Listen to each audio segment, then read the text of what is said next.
Welcome to the Rising Latterly podcast. This is about connecting industries, technologies, histories, and psychologies to find intersections that can lead to personal and professional growth. Our conversations will be a blend of research, insights, and personal stories, and we hope by listening you become more fascinated about yourself and the world you live in. On behalf of Jay Arjun, this is Arjun Jay, and we hope you enjoyed this episode.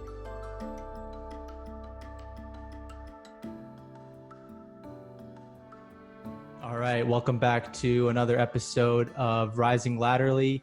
If you are a return listener, we want to say thank you for coming back. And if you're a new listener, we want to welcome you to the family. So I'm sitting here in San Diego, and last week I was getting a bunch of messages and text images of what it was like up in Northern California. And it really, really did look like the end of the world. And so, Jay, I'm sitting here thinking, like, how many people might be thinking like this is the apocalypse, and they might be thinking about like the fact that we're heading towards a dystopia. What are your thoughts on that?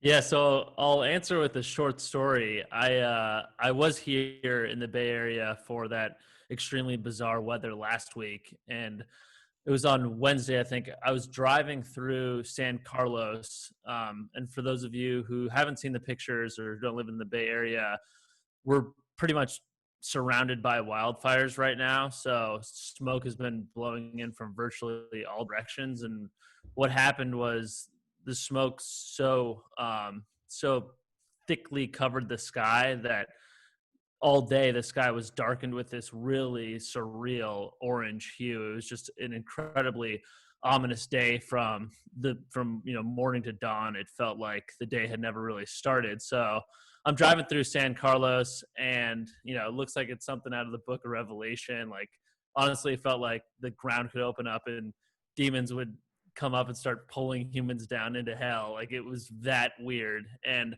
I'm looking to the right of me, I'm looking at someone walking on the sidewalk, and it's a man with this industrial sized gas mask on, presumably for the smoke. And I looked to my left, and there's a couple in a car. Both of them have face shields on, and like they're wearing like creepy purple gloves, presumably for COVID. Other than that, there's hardly anyone on the road, hardly anyone on the street. Now, continue driving. I'm looking at the small businesses that line this main drag, and a lot of them are still shuttered, having closed and actually boarded up their buildings out of fear of rioting earlier in the summer. So you put all this together, and I was just thinking, like, if I had seen the footage that I was witnessing with my own eyes last summer, I would have had no idea what the hell happened to my community. And it was just such a bizarre, surreal scene. So granted, the smoke has lifted a little bit.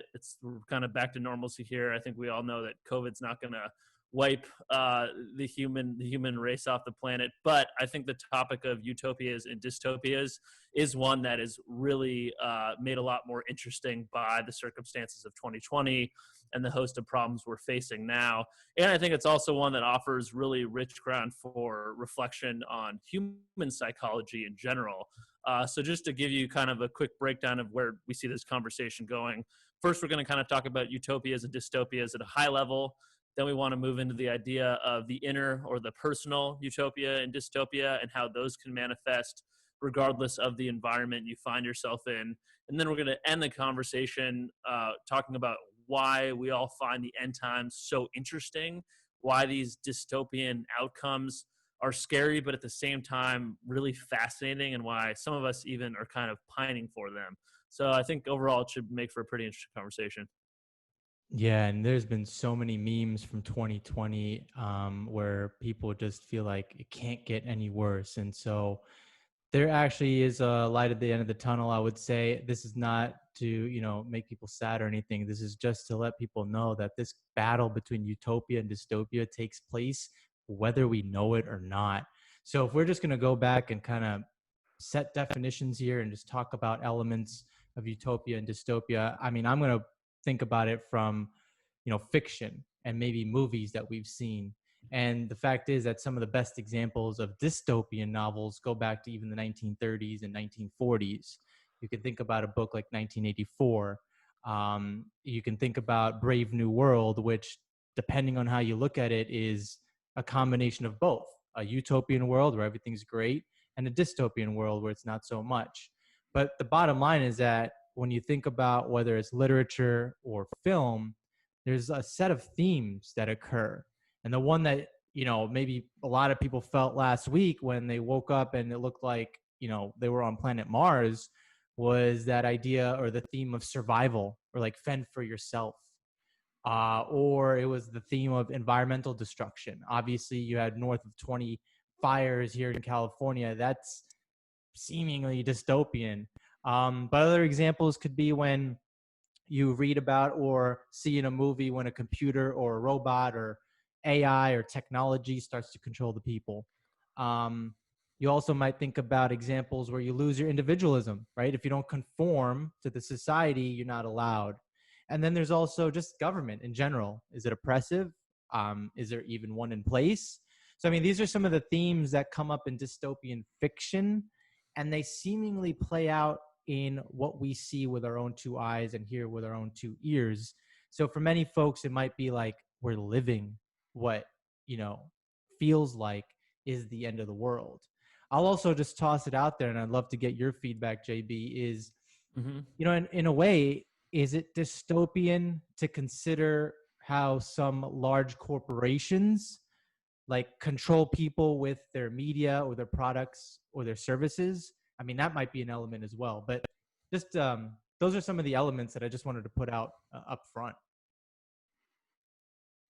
Yeah, absolutely, man. Well, yeah, I think there are certainly a lot of dystopian elements to modern life, and I think you had brought up Brave New World. I think that was a pretty interesting sort of prescient like reflection of what we're living now. That was a book where elite kind of genetic the genetic elite was the ruling class, and they kind of had an abundance of free time, and they used it to seek entertainment, and they were sort of continually obliviating themselves on this substance soma that was sort of a euphoria inducing drug. And I think that a lot of knowledge workers that are kind of clocking in and out of work, I feel like we kind of play that same role on weekends, or in the evening hours, just tuning out and binge watching like 4 or 5 hours of shows on Netflix, kind of doing your role, and then once your role is over, sort of just obliviating yourself. And the main character of that book came to find that it was a pretty empty existence. So even though it was a sort of utopia in the outwardly, from an third party observer, inwardly people were pretty miserable, which I think has parallels to to modern times as well. I guess one thing backing up to you laid out a lot of great different ways of thinking about utopias and dystopias, and how there are very unique characteristics to each that fiction has helped lay out for us. I think one model that I would use, and I've been thinking through to sort of structure utopias and dystopias. First, I'd say utopia is kind of like a collective heaven, and dystopia is kind of a collective hell. Yeah. And I think, if you were to think of it in terms of like a 4-quadrant model, like 2 axes, I think, and you had utopia and dystopia on one axis, and order and chaos in the other. I think there's no such thing as a disordered utopia. That's just kind of anarchy. That was Thomas Hobbes' whole vision of state of nature. Life without order is nasty, brutish, and short. There's no real way to have utopia without law and order of some kind. So you can kind of throw that bucket out. So whatever utopia we have is going to be highly ordered. And you then in that situation run the risk of, as you mentioned, governments becoming too authoritarian, and individual liberties being compromised at the altar of this ostensible utopia.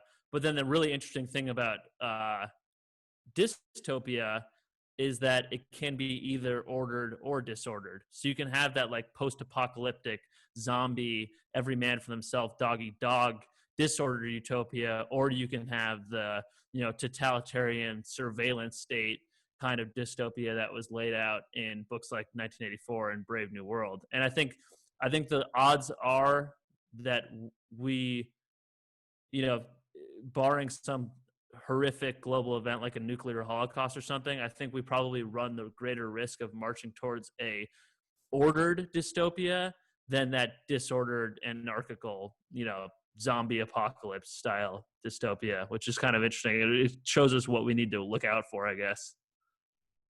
Yeah, and would you say is that because when you look at what's going on, it feels more like, okay, there's an order to the chaos? What I mean by that is when you look at what governments are doing with the way they can track and the surveillance, that's dystopian, but there's an order to it. How would you peel that thread or pull on that thread? For sure. I mean, I think I think it's a really fine balancing act of the government providing people with enough order to flourish and not so much order that they're constricted in their thinking or their movement or their liberty is diminished in a way where they are unable to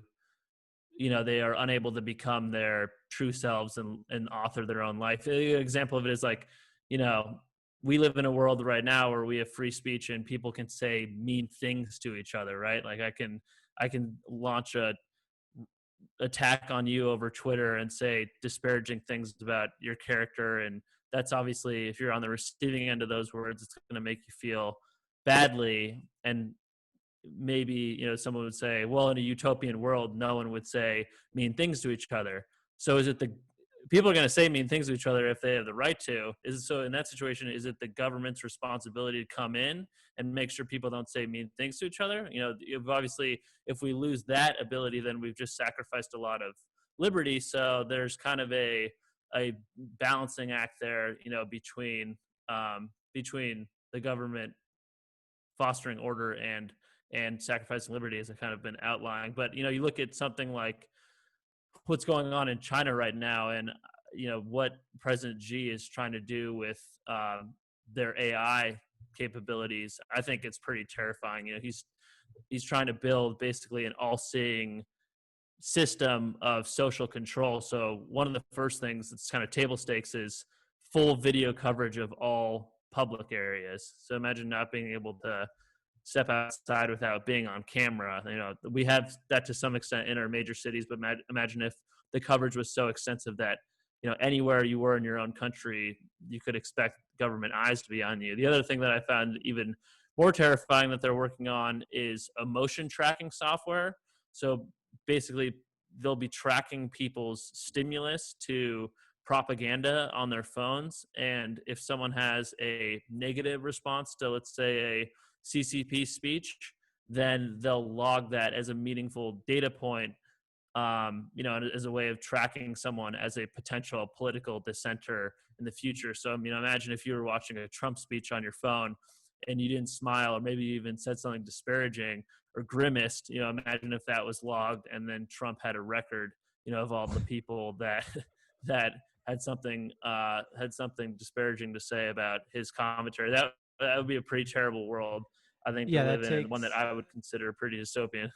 Absolutely. That takes the Big Brother out of 1984 and it just exponentially takes it to like the 10th degree, Totally, in terms of surveillance and just how crazy that is. Yeah, absolutely. Yeah, I think in 1984, the most they had were like TV screens in their house that watched them, but this is like a whole nother level for sure. I think it kind of just shows that like you'll always have a utopia versus dystopia. Like it's like it's kind of in a way where a utopia is always a dystopia. And it's like you can sit here and say that, so many great things have happened for humans. Like we live longer. We don't really fight diseases like malaria the way we used to. So those are positive things. Poverty may be not as bad as it used to be in terms of extreme poverty. Like those are all wins for humanity. But on the other end, there's like all the dystopian things that we were just talking about. And so it's interesting how that you'll always be balancing those two. And it's kind of human nature to be dreaming about utopia. Don't you think? It's like there's always going to be a place out there that's better than here.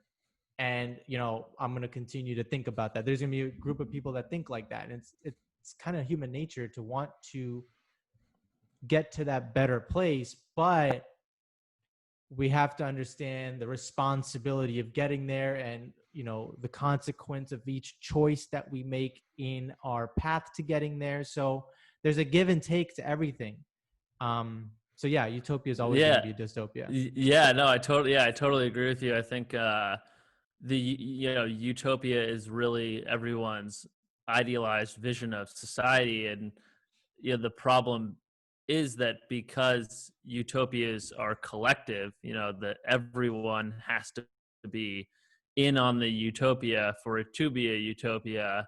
You run into the problem that everyone has a different vision for what a utopian world would look like. So my utopian vision is probably different than yours, and you can see really easily how a certain number of people, maybe even a majority of people in a utopian world, have to be forced into a world that's counter to their own ideal. So really, you know to have everyone be on the same page, there needs to be a certain measure of control that the government is taking that I don't think any of us would want to sign up for, because you run the risk of the government's vision of utopia not being in line with yours, and that gets that gets pretty hairy pretty quickly.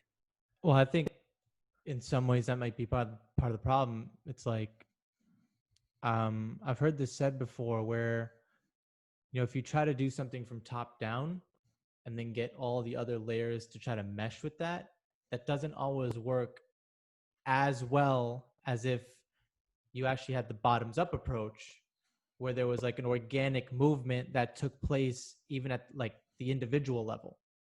So once the individual has its own set of terms and is operating a particular way, that then carries to the next level, which may be like a larger community or network. And then that carries to the next level, which is like a town or a country. And then that travels to the next network, which would be the world. So maybe the Mm. utopian mindset or society is only able to come up from like grassroots as opposed to being told what to do.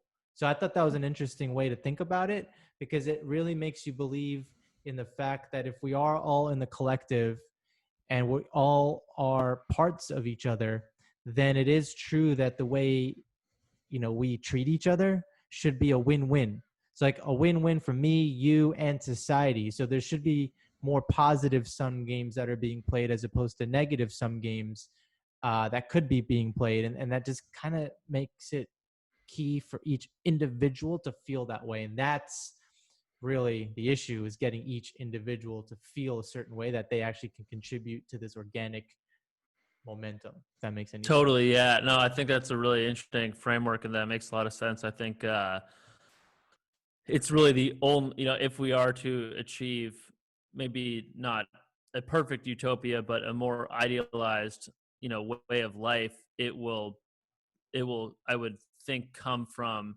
individuals forming into groups, as you're saying, and then those groups interacting with each other and coming to consensus on how they want to live collectively, and then that rolling up to a federated government, and those new rules being um, carried out by that authority figure having been born out of the people originally. Because if it just comes from the government, or it comes from a very narrow body of people, then they're just dictating their vision of the world and just mandating everyone get on board. But if it comes up more organically, chances are a larger amount of people will be on board and will feel like their vision of an idealized world was represented in whatever the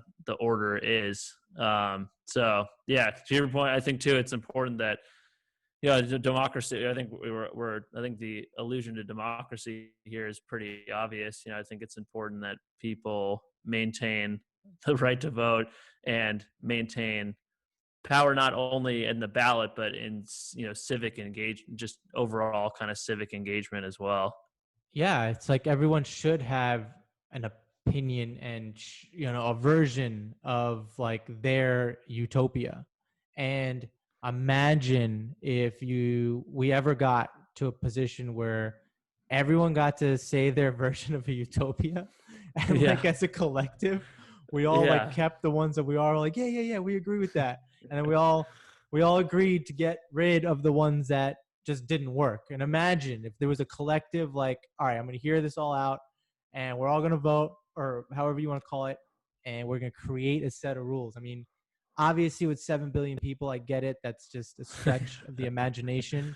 yeah. But, again, this is inspirational. I mean, you look at a city like Singapore. I went to Singapore for my honeymoon last year, and it's like you land in the city and you literally feel like it's from the future. The only thing missing was a flying car. Yeah, right. But Yeah. yeah, the way it's built, the way it's focused on the environment, the way that it felt like there wasn't much gap in terms of like what one person was making versus the next person, the way they all. Was the architecture really interesting, or? Yeah, the architecture was interesting. And we went to a museum. My wife and I went to a museum where it was their version of what the world or their city would look like in 200 years. Oh, wow. Right? So they think about this stuff. And it was awesome to be in a city like that because they also have that collective view of keeping it clean.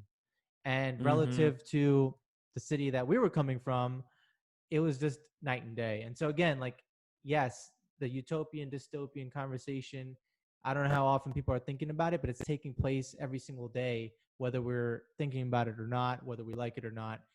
But it can be inspirational to want to, you know, pursue better things.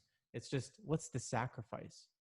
Yeah, totally. Yeah, I think that's really nice that they have a shared responsibility to keep the city clean. I really like that. I think I think probably one of the legacies coming out of COVID will be when people are sick in the states, they will be, there will be a kind of social injunction to wear a mask. Like I don't think anyone's ever going back in the office with like their nose running, throwing tissues into their trash can.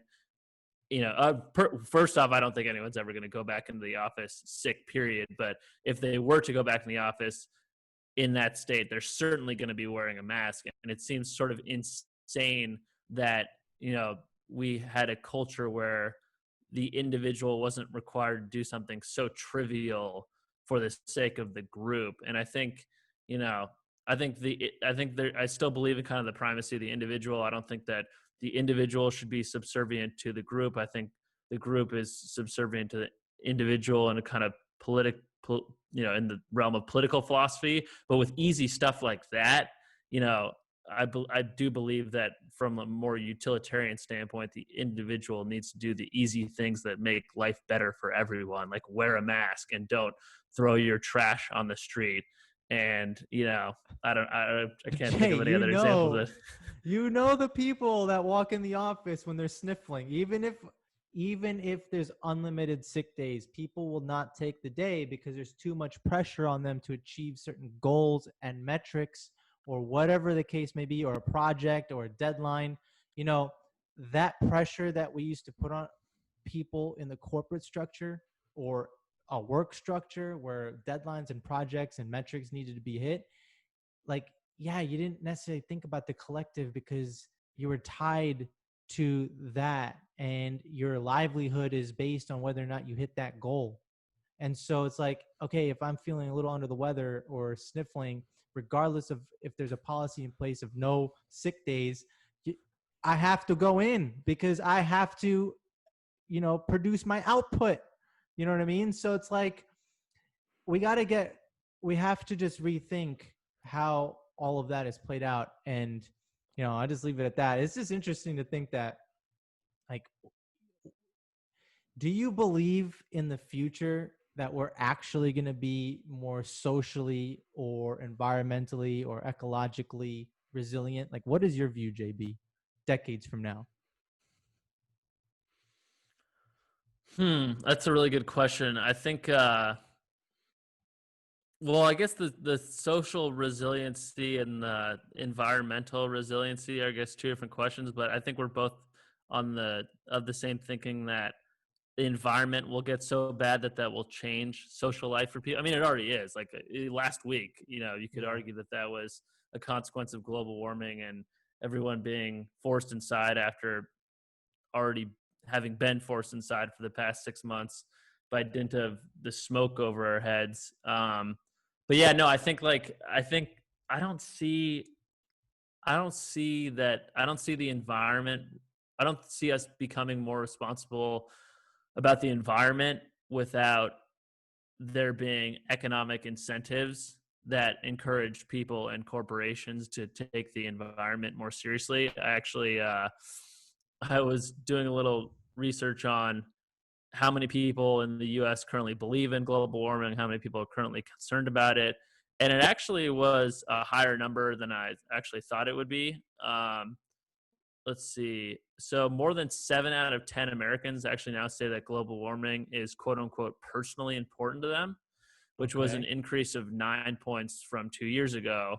And a majority of Americans now believe that it will harm their family. But at the same time, almost 70% of Americans say they wouldn't pay $10 every month to help cool the warming planet. See, what's the Uh, sacrifice that we're willing to make? That's yeah, exactly it. it will require a tremendous amount of sacrifice at every level, nationally, at the state level, at the municipal level, the individual level. And right now I think I don't know, but that's where you kind of get the intersection with economics as well. Like every household is different. Obviously a lot of American households are struggling right now.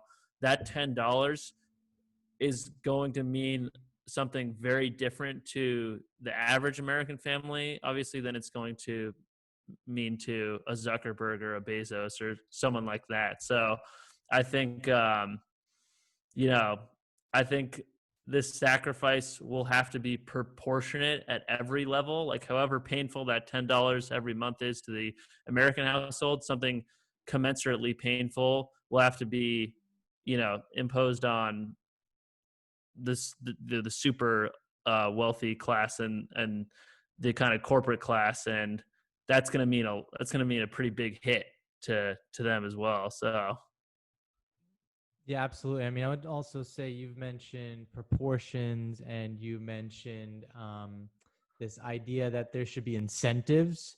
So, it's like you read about global warming or climate change, because again, I don't want to call it global warming, it's climate change. But I always hear like the ice is melting faster than scientists expected. And, I never actually hear about how climate change technology is advancing at the same rate that the ice is melting or even like faster than it. So there should be an incentive where if the technology is advancing at a faster rate than the ice is melting, like you win something. Like, yeah, yeah, it's like, yeah. Well, yeah, that no, it's a great point. I don't think that I don't know. So one thing you could win, obviously, is money. Like that, that's a pretty easy incentive for people. But I wish that there was more. Maybe as people become more on board with climate change and the risk it poses, maybe there will be a sort of prestige that comes with solving that problem that will draw more people to working on it. It's like, wow, you're like a climate change scientist, or like, wow, you created some technology that's helping clean the oceans. Like, you are like one of the most revered people in society. And I don't think we're quite there yet. I think, I mean, I remember like when I was growing up in the 90s, people were still kind of being slandered as like tree huggers, and hippies right. that Yeah. that cared about the environment. So I think we need to kind of I think we're a long way from that, but I think we need to continue to move towards a place where the people working on these problems are like celebrities. You know what I mean? Like they're Mm, I see heroes. the thing with the celebrity, like it's kind of like they're doing it probably just to stay relevant. You know what I mean? Like this, I Yeah. think needs to be more of like a grassroots thing. Someone needs to have the courage to go and do it. And yeah, there's plenty of examples, and it's like, just to wrap that part up, I think about what Eric Weinstein says, and he always asks, like, how big does the elephant in the room have to be for society to fully address it? And I really feel like, based on the stats that you just said, based off of the events of last week, people are finally realizing like this climate change thing is real, and they are living in areas that are now going to be affected by it. So I think that might spur some change. But ultimately, we need to figure out a way where we're also advancing our technology quicker than the pace of, the ice melting, because that could have catastrophic events. But what you're saying actually reminds me of something that's interesting. It's like real life utopian communities that could exist while here on planet Earth. Like, did you know that people actually back in the 1830s and 1840s set up communities here in America, like with their own utopian ideals? Did you know this? How did it go? How did it go? I want to know. All right. So I'm just going to say that in the 1830s and 1840s, there was a dude named Charles Fourier, and he created this thing called Fourierism, and that was actually booming in America.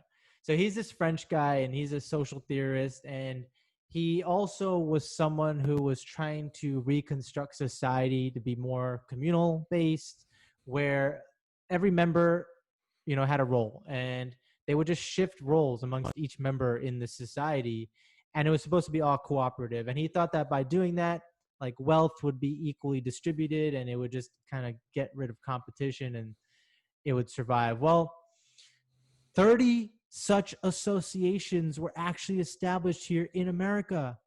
Like, none of them survived, and they all died within a few years. But the fact is that, like, they were in Michigan, they were in Massachusetts, they were in Illinois. I mean, they were from New Jersey. I'm from New Jersey. So to think that there was places like this set up in Perth Amboy or Colts Neck, New Jersey, like, really blows my mind. And the one that actually, from the four-year system lasted 6 years, and it was in Roxbury, Massachusetts. But yeah, this guy tried to set up a society, and 30 associations actually sprung out as a result. And so people have actually tried utopian communities. I actually have another good example. Yeah. Tell So me.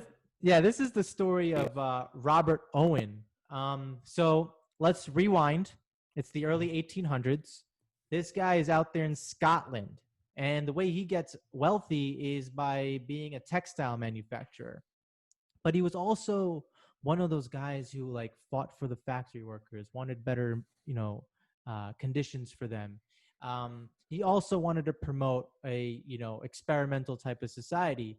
So he gets super loaded, really, really rich. And then in 1824, he grabs his son and he grabs his friend, and they fly to America. And for some reason, they land in Indiana. And this guy buys the town in Indiana. He calls it New Harmony. And he thinks that, I'm going to create this society. It's going to be based on education, science, technology, and this communal, living situation. And he thought that this was going to be like a new moral world. So he starts to develop this town. And he's thinking to himself, wow, I'm going to create this superior social situation. People here are going to be super smart. And as you can imagine, as people were coming into the town, like, some people were really with it and they wanted to, pursue this as well. But some people came in and they just became freeloaders off of this communal living. So also, when he would try to get money from donations, he realized that in Europe, the ultra wealthy, or the, upper class, donated a lot more than the folks here.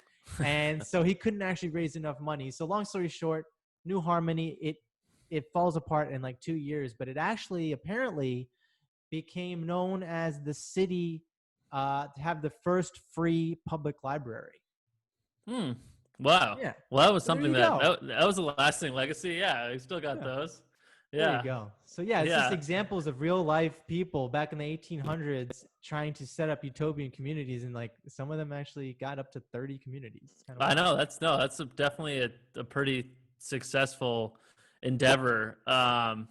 It's interesting. I guess the thing that maybe the cynical part of me is landing on is the fact that New Harmony was brought down by like the freeloaders, and it does seem to be it seems like that would be a eternal problem if you ever were to try to set something like that up. And I think that's maybe one of the reasons why utopias will only exist in our dreams is because, you know, I'd say, this is a really rough estimate, but maybe 80% of people, 85% of people are, really good natured and live by, a value, a tight value system. But it doesn't take many people that live outside of a moral value system to bring the whole thing down. You know what I mean? And that's where the kind of order, I feel like they were trying to do the sort of disordered utopia where there's not a huge amount of government, not a huge amount of regulation,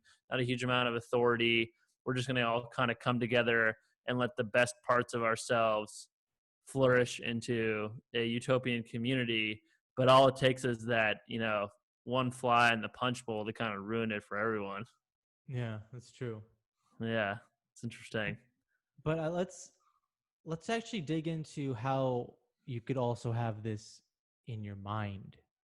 Like you can have utopian and dystopian states, and that can really, really mess with your mental state and your mental health. And again, just thinking about the current situation, the economic hardship, the combination of the virus, the politics, all the tension around the world for more equality. It's like, yeah, I feel like people are in their mind thinking that we're in a dystopia. And unfortunately, it really can lead to a cycle. I mean, if you're feeling like that and then you are thinking about utopian states, i.e., just better than where you are, and then like that doesn't play out, you constantly are going through utopia versus dystopia versus utopia. And that's a cycle that I don't know if everyone's really equipped to deal with. I know I'm not, and I'm Yeah. happy to talk to you about, how I'm coping with things, but yeah, I'd love to get your sense of how people how you think people are doing mentally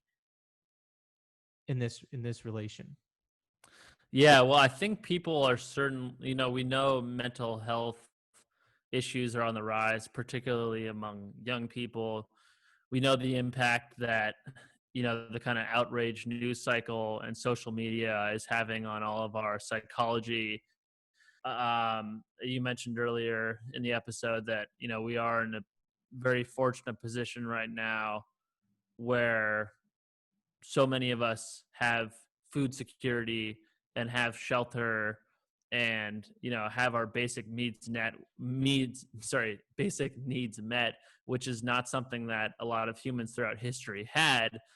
So in the externally from a outside third party perspective, it looks like we're doing well, but at the same time there's been this sort of sharp fall off in the meaning that people are able to gather from their own lives. And I think that's exactly what we're trying to kind of hit on here, the difference between the external utopia and dystopia and the internal utopia and dystopia. And I think it first begins with kind of understanding the difference between the external and the outer world as we're laying it out. And I have some examples here that I think kind of will bring it into greater clarity maybe for the audience. So the way that I would think about let's look at a few individuals here that illustrate how an external world can be very different from an internal world.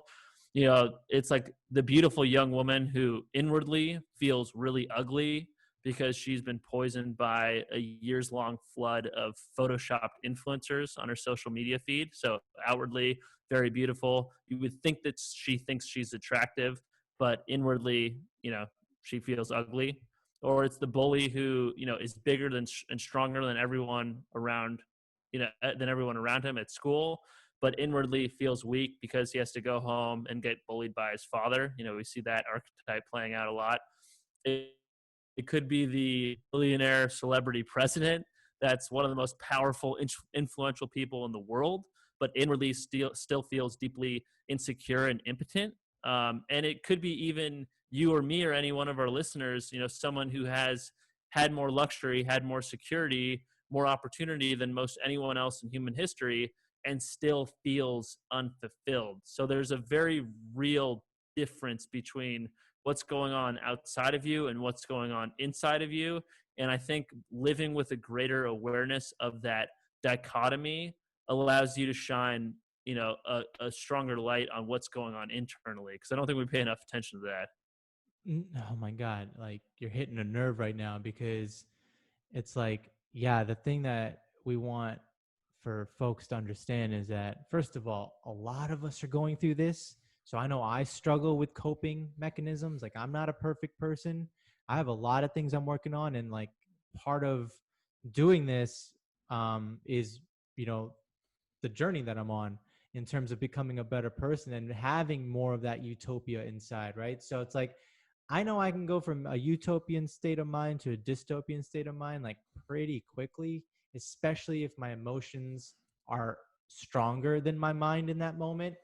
And like a perfectly normal day can like go sidetracked for a few hours just because of some little random trigger, right? So it's like easy for me to sit here and talk about awareness and, think about it and, have discussions about it. But I mean, I still struggle with doing it, right? And so it's like, I'm a living, breathing, working, work in progress. And I don't actually mind sharing that because it helps me align so that I can look at myself in the mirror tonight and be like, all right, at least I tried to like have today and live today with integrity. So like simple stuff, if my emotions are too high, I'll try to go for a walk or a run as a way to, cope with it. Or like if there's way too many tabs open in my head and I have a lot going on, one of my favorite things to do is just create a to-do list and start crossing things off. But what's really helping me slow down is 3D thinking. Tell me more. Dude. So now like when I walk around and like things are popping up in my head, I will literally pop it out in 3D and like visualize it, like walk around it, like talk to it. And it's like asking questions like, are you a good thought? Are you a bad thought? Are you gonna give me a euphoric feeling, or are you gonna bring me down into like some dystopian, depressed feeling? Like literally analyzing it, looking at it, and it's 3D thinking for me. And it's helped me kind of slow down in certain situations and just get a better sense of like how I was reacting or, what actually is going on. So this concept of 3D thinking, I don't know who else is talking about it, but it's certainly helping me. Yeah, that's really, really interesting. I think it connects back the idea of kind of detaching yourself from your thoughts that we talked about in last episode, and realizing that the thoughts you have minute to minute aren't necessarily like core to your identity. They may just be sort of fleeting words, or images if you're more of a symbolic thinker, that pass through your mind. And I think what you're doing by literally visualizing it as something discrete from you that you can hold up for analysis is super, super powerful, because you're in a very spatial way putting distance between yourself and the thought, which is super, super powerful. And I would imagine, you tell me, but I imagine just by virtue of holding it up like that, you feel less emotionally attached to it, even before you've done the analysis. Just by putting a little bit of distance between you and yourself, there's already some letting go there. Exactly. And so this is just a new thing for me, right? But that's exactly right. Just in that moment of popping it out and like looking at it and actually visualizing it just floating there in space. That's Yeah. kind of all you need, man.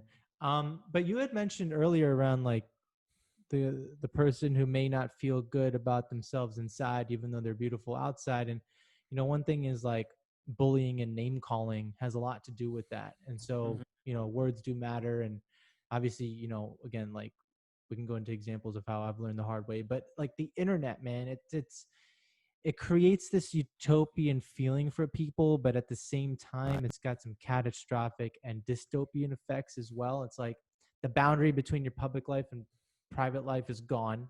And you can Mhm. see, especially in the youngsters, the mental health is suffering. It's trolling, it's cyberbullying, it's poor decision making because someone wants to go viral, so they do something that they may think or had they had good intentions with, but it completely backfires. And next thing you know, you're a 22-year-old and you've literally you have that mark. It's a scarlet letter, and you're going to wear that for the rest of your life, and so you can destroy yourself. So it's just interesting that, like, people, I don't know how many people are having conversations with folks that are young, and they need to be aware of some of the traps of the quote unquote utopian society of social media. And I think that people know about it, but I think it's something that people need to really just, have reinforce the conversation over and over and over again. Otherwise, we're going to continue to see a deterioration of mental health. Totally, yeah. And I mean, yeah, I think utopian is I couldn't imagine a more apt word to describe the picture that influencers are trying to paint with their content, like the tropical scene and like the beautiful people and everyone's, you know, photoshopped to perfection, and that's, sort of the brand right now, which obviously is not there.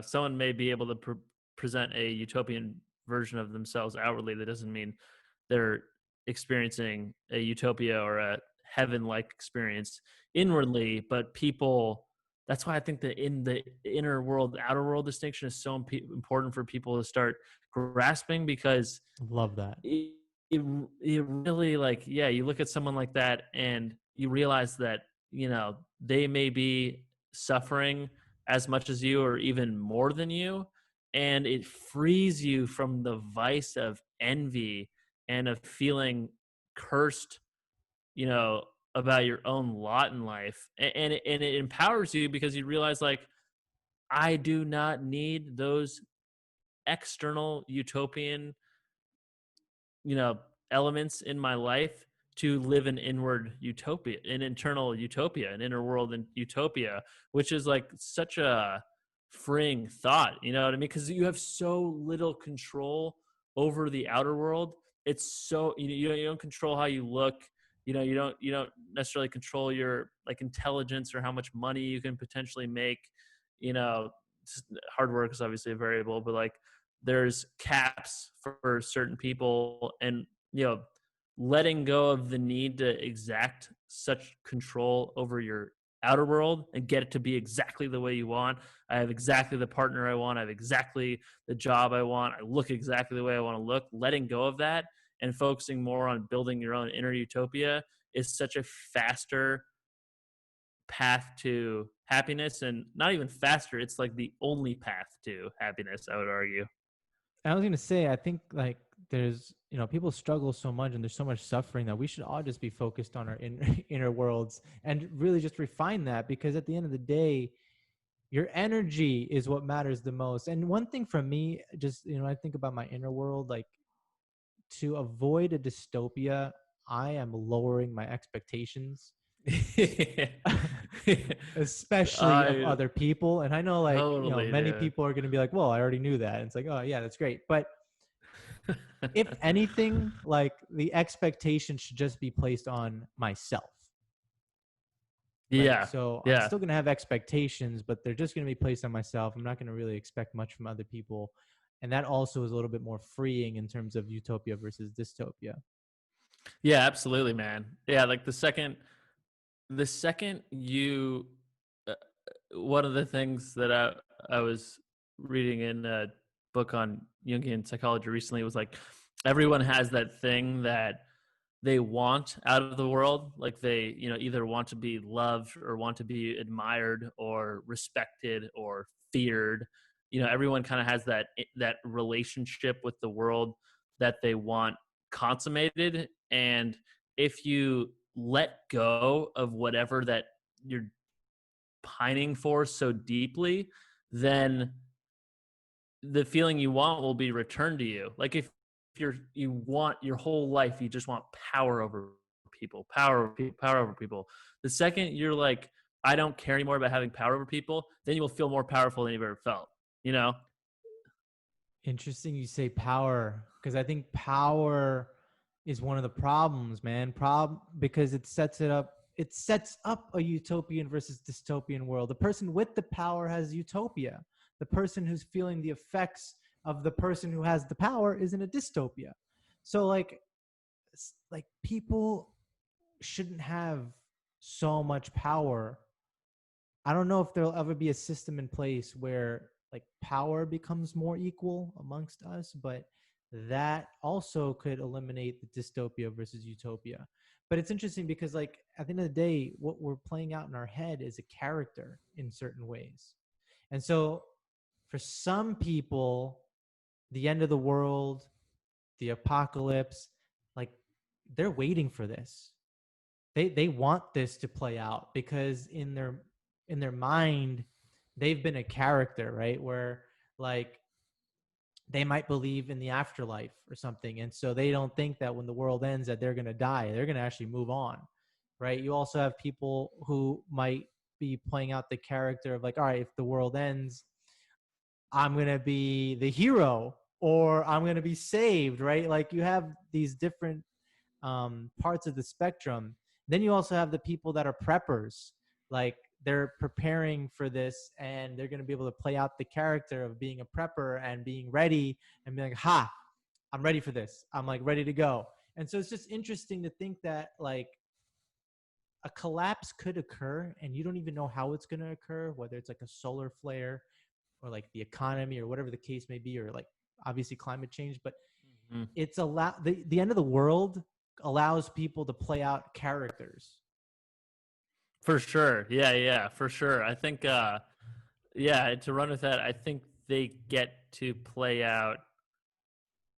I think people pine for the end of the world because in some sense they feel like they'll get to play out the most repressed element of their own psychology in modern times. So you think about like, you know, it's not a very unsavory feature of human psychology, but all of us are born with a certain propensity for aggression and certain propensity for violence. We live in a world where I think rightfully so the state has a monopoly on violence. You don't want people being able to carry out vigilantism against each other. So that means that all of the aggression, all the violence that are innately wired into us have had to have been forced into our shadow. And that, Right. the Jungian shadow, the idea of like something that you naturally have an affinity for, but by virtue of the culture you live in, you have to thrust underground into your unconscious. So I think a lot of people, a lot of men especially, fantasize about the idea of a sort of post-apocalyptic dystopian because they think they'll get to play out their id, their the animal element of their psychology that's so repressed now. And men actually, I think men have a higher level of confidence that they'll survive in a post-apocalyptic situation than women based on surveys, and have a higher sort of, I guess, affinity or higher desire for that than women do. And I think that probably comes in no small part from men being more, having a just higher propensity for violence than women. Or taking on more risk. Yeah. Yeah, it's Um, true. Yeah, risk. Yeah, but it's for interesting sure. because like you can also spin it and you can read like survival blogs, and there are folks that will advocate that, if you go down the route of being a prepper, you're actually going to be learning a lot of life skills. You have to put yourself back into a hunter gatherer mentality for a moment. Mm-hmm. And so you could be learning a lot of lessons. I actually, the way I look at it, I think it's pretty interesting. And you might actually feel like a sense of accomplishment when you're all ready and fully prepared, whatever that is. Yeah, for But like sure. this idea of being a survivalist and being the person that can like solve the challenge of society's collapse, and along the way learn life lessons and just be a tougher individual. Like I would imagine preppers are probably tough people. Like they're ready to withstand things. I would imagine there's going to be a group of people that are like that. And so it's just interesting, like why certain people might be thinking about the end of the world, or how they're going to play out the end of the world. I mean, like for me, I'm not sure I'm going to survive a freaking asteroid attack, bro. Yeah. But like for me, it's about the energy, because I don't necessarily think, I think the thing that happens in the afterlife is just an energy. So you just become like the stars again. So Mm-hmm.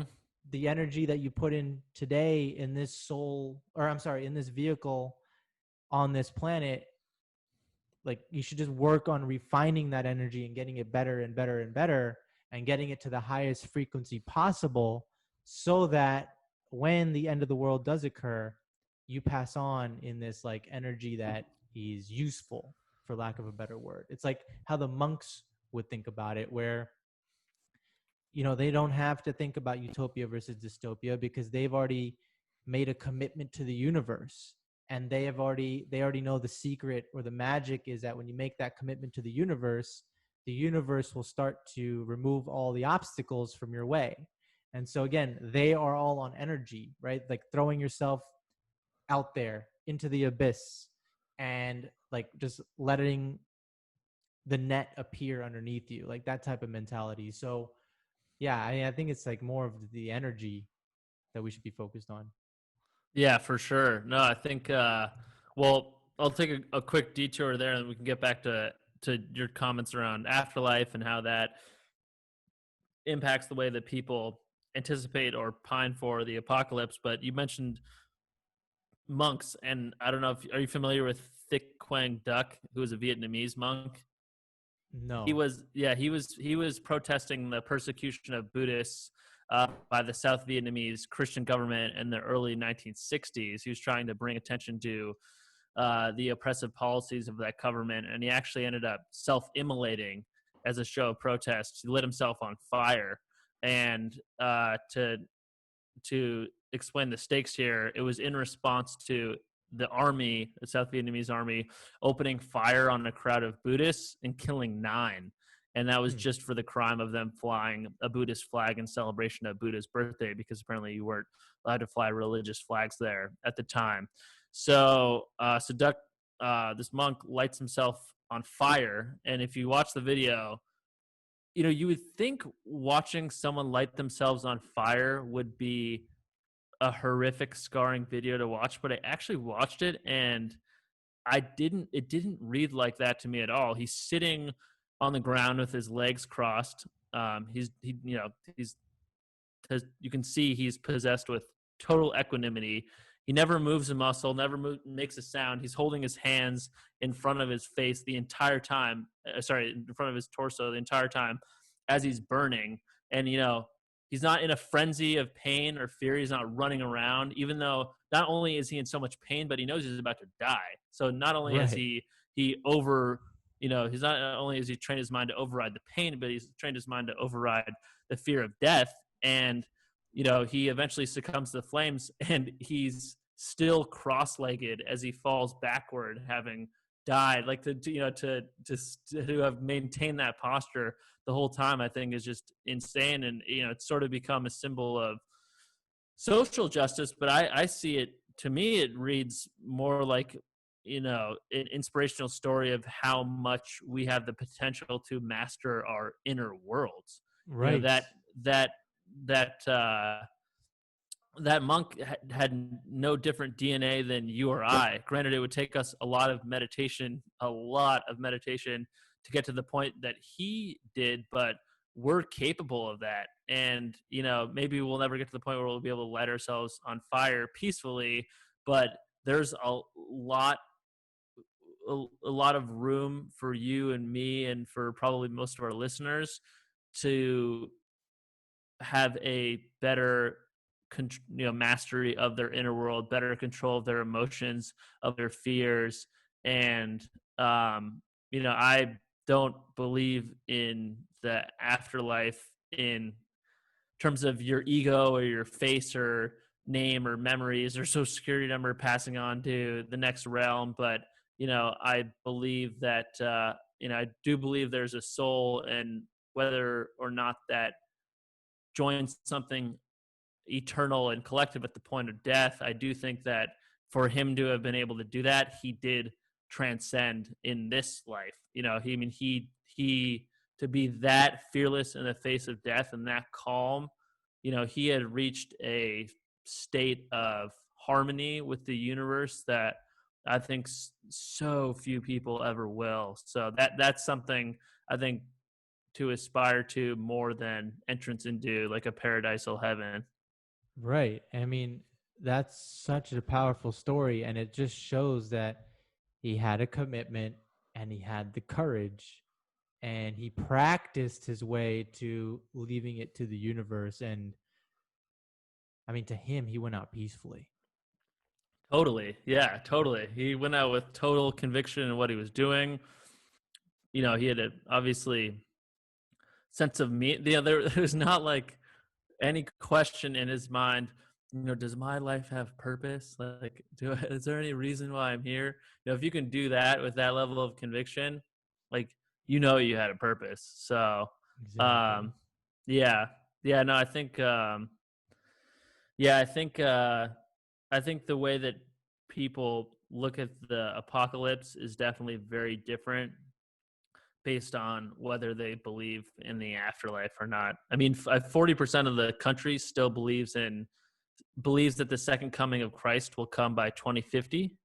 Hmm. So, I just So so what happens interesting. first? The ice caps melt or Yeah, yeah, exactly. I know exactly or that. God's coming back? Exactly, dude. No, it's funny, but it's true, dude. The Republican red states tend to be more Christian. I would imagine a large part of that 40% sits in those states, and Democrats tend to be more on board with global warming and um, you know conceiving it to be a pretty dire threat to humanity. So regardless of what side of the fence you sit on, everyone sort of believes the world is coming to an end.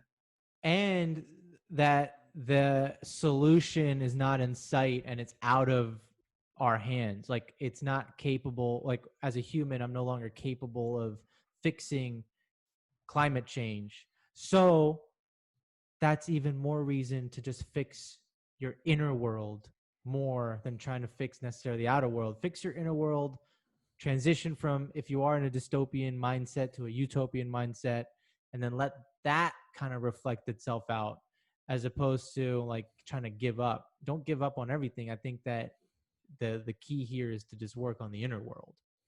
Absolutely. Yeah, I totally agree with that. I mean, there is so much out of your control, and to spend your whole life trying to exact influence on the outer world, you know. Oh, well, here's the thing. Now, I totally agree with you, and that's the way that I'm living my life. What would you, to play devil's advocate, what would you say to someone that says, I don't care if I live in a life of stress and anxiety and fear over whether or not I'm making an impact. I just want to be like a climate change warrior and do everything I can in this life to try to make a dent. Like, because that I see that as being the devil's advocate argument, but Yeah, so um, that's great. You know, on paper it sounds like you're doing a great thing, but you know what? I would tell that person that your message or your project may not have the scalability effect that it could because of your attitude. People can read through that. People can read energy. So if people read that you're negative or you always have a comment about something or that, yeah, you know, look, I put a solar panel up today, but like, you know, you talk all this smack while doing it, like people feed off of energy. So yeah, you could be doing the right thing, quote unquote, doing the right thing. But if you don't do it with the right energy, then it's not going to have the same impact. So that's what I would say to somebody yeah, who came to me with that. yeah, totally, yeah. No, I think people are more likely to get on board with your mission if you have that right energy. No one likes to be sort of condescended or have their finger wagged at. I think if you do if you are one of those few people that wants to take the world's problems onto your shoulders, you're going to have to go into that project with a tremendous amount of patience and a tremendous amount of goodwill, towards other people, because, again, I don't think a majority of people are malevolent. Like, I think they're just trying to get by, and if people aren't living the way that you want them to and you want them to change, you have to come from a place of open-mindedness first, and I think that starts with getting your inner world in check, expelling your anger, expelling your frustration, expelling your own insecurity. And those are the kinds of people that have, I think, made a lot of, you look at Gandhi or Nelson Mandela or any of the other sort of key figures of the 20th century that made lasting changes in social justice. They were coming from a place. Martin Luther King, it seemed like they had ironed out their inner world to the point where people had a natural, they were naturally magnetic to people, I guess. Yeah, and it shows that it is a good thing for a human to want a utopian world. That's what drives people to break the status quo. So that's why you can get an Dr. King, right? So that's important to know as well. Absolutely. Yeah, absolutely. Yeah, absolutely. Yeah, I think the world's not perfect. We're not perfect, but trying to make steps to improve ourselves and improve the world around us is certainly a noble effort. But as we've hit on a number of times in the podcast so far, it always starts with what's going on internally first. Yeah, and being able to look in the person in the mirror and Yeah. be aligned there. So, yeah, I think we've driven this point home on the fact that you can have utopia versus dystopia. Matter of fact, you will have utopia and dystopia. They exist together. It's just how are you going to look at it? Are you going to look at it outwardly, or are you going to look at it from your inner world? And think about what actually matters most as you leave on the legacy. Can't say anything else to add. That's awesome. JB, let's show up next week. See you then. All right. See you. Thank you for tuning into this episode of Rising Laterally. We hope you enjoyed the conversation and were able to walk away with some new thinking that could help you in your personal or professional growth. Please make sure you're subscribed to the podcast. And if you know of someone who could benefit from this episode, we'd love for you to pass it along. See you next week.